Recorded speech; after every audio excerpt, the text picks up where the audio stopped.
हम मुलाकात करते हैं खुदा से, किसके ज़रिए से? अबा अब्दुल्लाह अल हुसैन के ज़रिए से। 5 मिनट के लिए सोचिए, अगर खुदा का एक हादी अभी होता, एक हादी मसलन कोई एक नबी, कोई एक इमाम होता, वो कितने लोगों को हिदायत देता? हाँ भाई, मसलन के इराक़ में होते तो इराक़ वालों से गुफ्तगू करते, वहाँ की किसी मस्जिद में। सऊदी अरब में होते तो वहाँ पे मस्जिदुल हराम में वहाँ के अरबों से गुफ्तगू करते। लेकिन ये बात कहना दुरुस्त है कि अगर 1,01,000 कम अम्बिया भी होते तो कितने लोगों की हिदायत करते? एक वक्त में 1,00,000 नबी 1,00,000 शहरों में होते, हर शहर में एक नबी, 12 इमाम होते, 12 शहरों में होते। हुसैन सारे नबियों का काम अभी कर रहे हैं।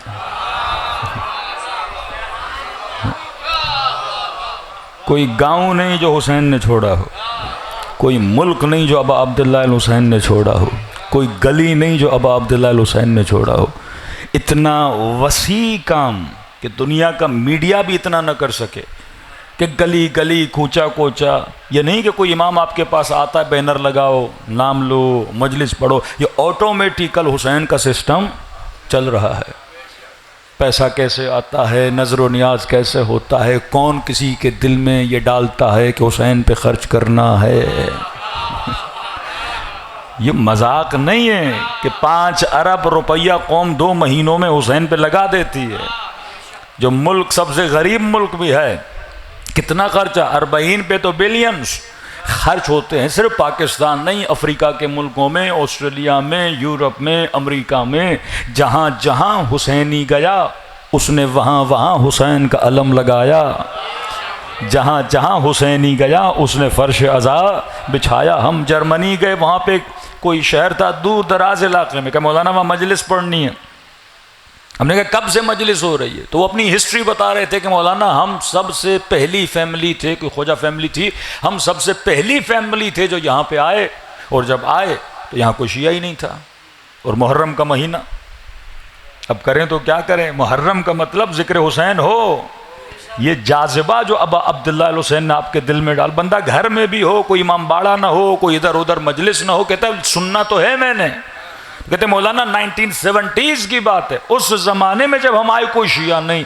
मैंने कहा फिर आपने क्या किया? कहा आज ये जो घर इमाम बाड़ा बन चुका है, ये उस ज़माने में आए हुए मोमिन का घर था। वो जब यहाँ पे आया, मियाँ बीवी साथ में 2 बच्चे, करें तो क्या करें, दियार कुफ्र में बैठे हैं, लेकिन हैं तो हुसैन के चाहने वाले। तो मौला जहाँ जहाँ हुसैनियों को भेजता है वहाँ वहाँ वो हुसैन की खुशबू को फैलाते रहते हैं। कहते हमने सिर्फ इतना किया, टीवी लिया, उस ज़माने में VCR था, हमने इधर उधर से 10 कैसेट्स मंगवाई, किसी ख़तीब के अशरे की, डेली 1 कैसेट लगाते थे, ज़िक्र हुसैन सुनते थे। इब्तदा की हमने फ़र्श अज़ाए हुसैन की कैसेट से। का फिर पता चला फ़ला गाँव में 2 मोमिन रहते हैं, अब उनको भी ज़िक्र हुसैन सुनना है। हमने कहा हम कैसेट लगाते हैं, आप हमारे घर में आ जाओ। तो कैसेट पे 2 जमा हुए, 4 जमा हुए, 6 जमा हुए, का आहिस्ता आहिस्ता आबादी बढ़ती गई। फिर हमने 1-2 ख़तीबों को बुलाया, आज वही कैसेट वाला घर इमाम बाड़ा बन चुका है, जहाँ हुसैन इब्न अली के चाहने वाले। तो देख रहे हो अबा अब्दुल्लाह अल हुसैन का सिस्टम, ये जाज़िबा जो शायद हमारी तवज्जो न हो कि ये किस तरह निज़ाम चल रहा है। ये खर्चे, ये मसाइल, ये नज़र नियाज, यानी किसी को भीख मांगने की ज़रूरत नहीं पड़ती, किसी को मिन्नतें करने की ज़रूरत नहीं पड़ती। हुसैन ख़ुद मोमिन के दिल में इश्क डालते हैं, उसे हुसैन सखी बना देते हैं, जज्बे ईसार अता कर देते हैं, और निज़ाम हुसैनी चलता है। ये एहसान हुसैन का आप पर है कि अगर आपके बच्चे फ़र्श अज़ाब पे ना होते, ना आपका बच्चा बहादुर बन पाता, ना आपका बच्चा सखी बन पाता, ना आपका बच्चा जुल्म शिनास बन पाता। आज जितने भी अक़वाम आलम हैं वहाँ चले जाओ, उनकी नस्लों को जालिम और मजलूम के फ़र्क का नहीं पता, लेकिन शिया नस्लों को पता है कि जालिम क्या होता है, शिया बच्चों को पता है कि मजलूम क्या होता है। आज उनके पढ़े लिखे मुफ्तियों से पूछोगे, जिन्होंने बुखारी को हिफ्ज़ किया हुआ है, जिन्होंने मुस्लिम को याद किया हुआ है, जो हाफिज़ कुरान बने बैठे हैं, आज उनसे इतना पूछ लीजिए कि जनाब यजीद पे लानत करनी चाहिए कि नहीं।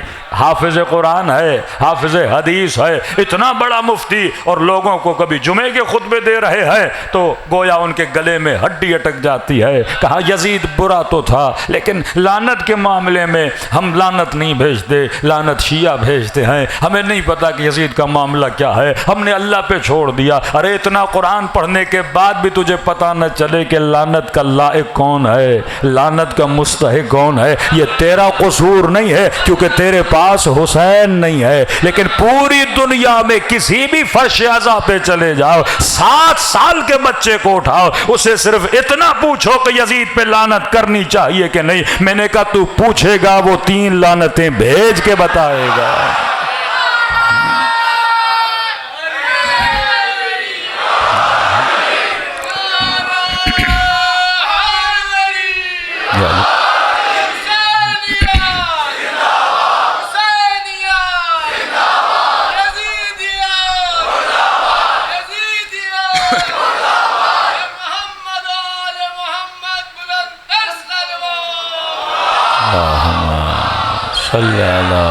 मोहम्मद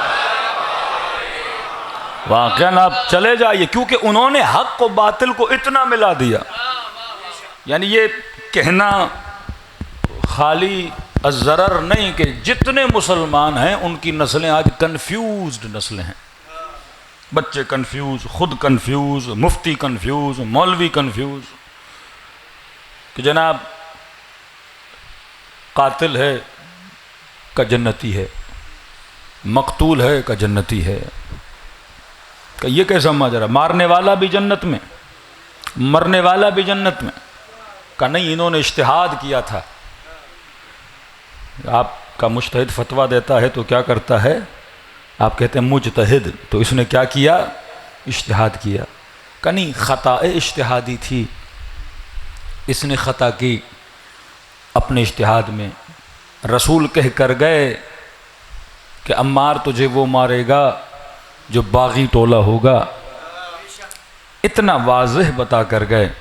लेकिन ये फिर भी कहें कि नहीं, जिसने अम्मार को मारा उसने भी क्या की थी, ख़ताए इज्तिहादी की थी कि मारने वाला भी जन्नत में, मरने वाला भी जन्नत। जबकि कुरान इतना वाज़ेह, मन क़तल नफ्सन बिग़ैर नफ्सिन औ फ़सादिन फ़िल अर्ज़ फ़कअन्नमा क़तल अन्नास जमीआ, जिसने एक इंसान को मारा गोया उसने पूरी इंसानियत को मारा। कुरान के लानतुल्लाहि अलल क़ौमिज़ ज़ालिमीन, खुदा की लानत है ज़ालिमों पर। ये कि नहीं, जुल्म भी किया था तो जन्नत में चला जाएगा। कुरान के लानतुल्लाहि अलल क़ौमिल काज़िबीन, खुदा की लानत है झूठों पर। ये कि नहीं, अगर अमीरुल मोमिनीन पे झूठ भी बांधे, 70,000 मेंबरों से सब्ब शतम भी किया, फिर भी जनाब कहाँ जाएंगे, जन्नत में जाएंगे। तो भाई 2026 में रहने वाला मुसलमान जब ये सारे गुनाह करके क़यामत के दिन अल्लाह के सामने खड़ा होगा और खुदा कहेगा तूने पाकिस्तान में चोरियां बड़ी की थीं, तुमने डाके बड़े डाले थे, तुमने फ़लाँ फ़लाँ अपने मुखालिफ को कत्ल किया था, तो लिहाजा इसे जहन्नुम में भेजो, तो ये कहने का हक़ तो रखता है खुदा, यार इतने बड़े बड़े कातिलों को तू जन्नत में भेज रहा है और मुझे छोटी छोटी चोरियों की वजह से जो अम्मार को मारे वो भी जन्नत में चला जाए।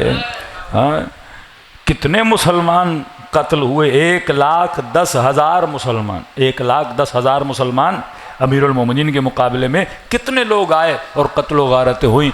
ऐ खुदा, जब उनके इतने बड़े बड़े गुनाहों को तू बख्श देगा तो मेरी छोटी छोटी ख़ताएँ उनके सामने तो कुछ भी। ये गोया तरगीब गुनाह है कि एक तरफ आप कहें कि हाकिम फासिक भी हो, फाजिर भी हो, उसकी इताअत वाजिब है। लाल मस्जिद पे जब जनरल मुशर्रफ ने अटैक किया तो ये उनके मौलवी साहब को लिखा, उसने कहा आज तक तो बोल रहे थे कि जो हाकिम होता है वो उलुल अम्र होता है, उसकी इताअत वाजिब, और मैं हाकिम उलुल अम्र और मेरे मुकाबले में खड़े हो गए, तो लिहाजा कहा मारो इनको। और कत्ल क्या है, जायज़ है।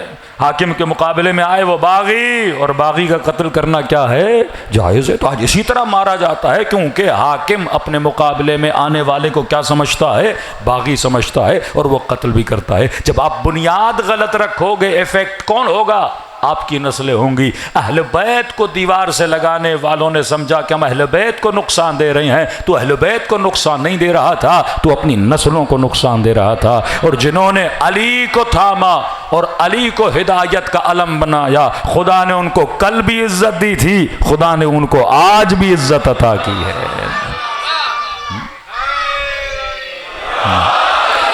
आज आपका सर फख्र से बुलंद है, क्योंकि आप हुसैन इब्न अली के मानने वाले हो। आज दुनिया की ताकतों और इस्तिकबार आलम के सामने अगर कोई खड़ा है, वो हैदर कर्रार का मानने वाला खड़ा है। ये बरकत फर्श अज़ा है।